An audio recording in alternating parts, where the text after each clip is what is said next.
Hey guys, since you guys were so supportive of the first, test video of me reading scary stories and doing read alouds, I thought to myself, why not do another one? In fact, why not do 3, since that way you guys can get a longer video and you guys get more content to enjoy. So, enjoy. The stories we're going to be reading are The Hook, The White Satin Dress, and Highbeams. So, enjoy. Donald and Sarah went to the movies. Then, they went for a ride in Donald's car. They parked up on a hill at the edge of town. From there, they could see the lights up and down the valley. Donald turned on the radio and found some music, but an announcer broke in with a news bulletin. A murderer had escaped from the state prison. He was armed with a knife and was headed south on foot. His left hand was missing. In its place, he wore a hook. "Let's roll up the windows and lock the doors," she said. "Well, that's a good idea," said Donald. "That prison isn't too far away," said Sarah. "Maybe we really should go home." "But it's only 10 o'clock, said Donald. "I don't care what time it is," she said. "I want to go home." "Look, Sarah," said Donald. "He's not going to go climb all the way up here. Why would he do that?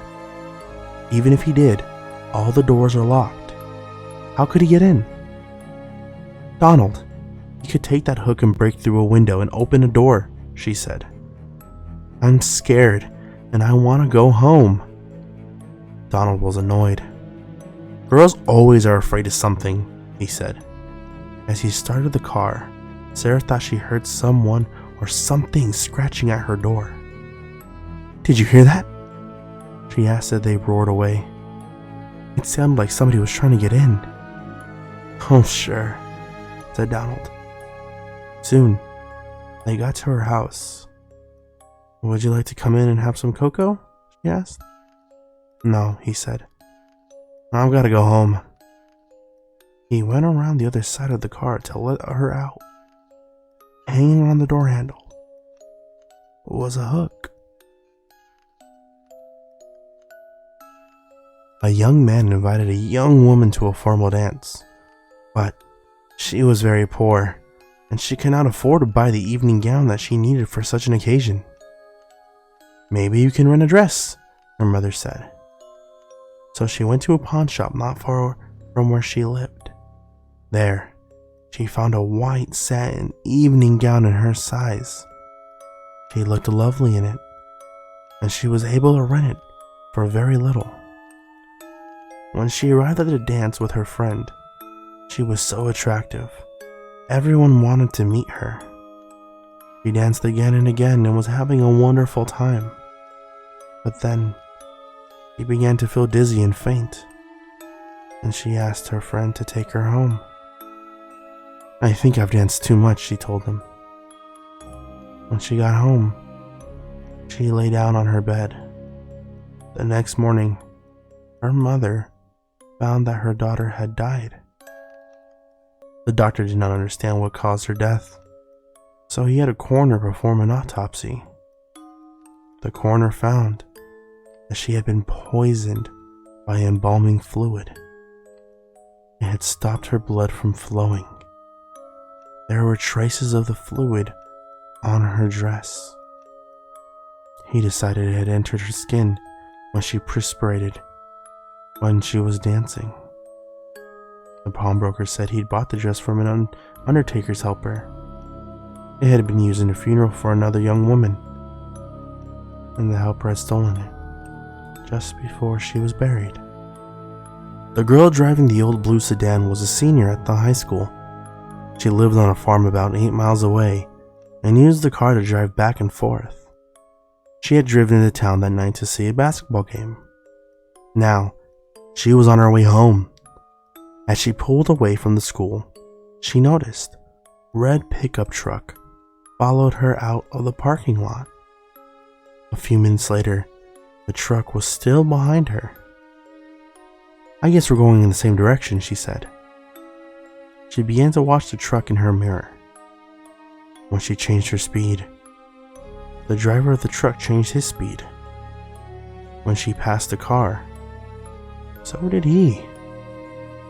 Then, he turned on his high beams, flooding her car with light.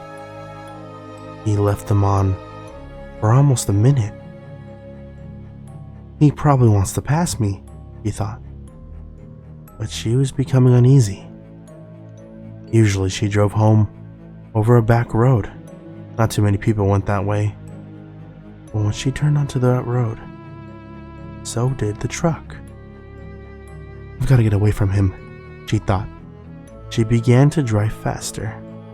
Then, he turned his high beams on again. After a minute, he turned them off. Then, he turned them on again and off again. She drove even faster, but the truck driver stayed right behind her. Then, he turned his high beams on again. Once more, her car was ablaze with light. What is he doing? She wondered. What does he want? Then, he turned them off again. But a minute later, he had them on again and left them on. At last, she pulled in her driveway and the truck pulled in right behind her. She jumped from the car and ran to the house. Call the police, she screamed at her father. Out in the driveway, she could see the driver of the truck. He had a gun in his hand. When the police arrived, they started to arrest him.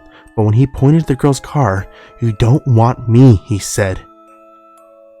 "You want him."